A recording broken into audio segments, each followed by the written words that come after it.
Yo, what's up mga kalano? Nandito tayo ngayon sa Riverside at nagpapapawis tayo dito. So, isa lamang ito sa way sa ating pagpapawis. Sana ay kahit kunti mabawasan ang ating timbang. Ayan.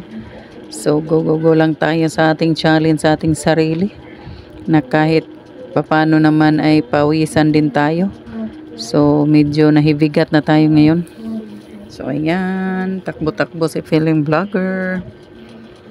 Habang ang ating asawa ay nagbibideo dito. Ayan.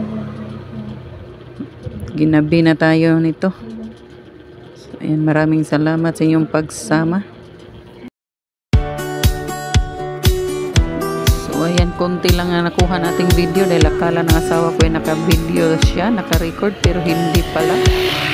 So, ayan, yun lang ang nakuha nating video at pauwi na tayo. Tara, let's go!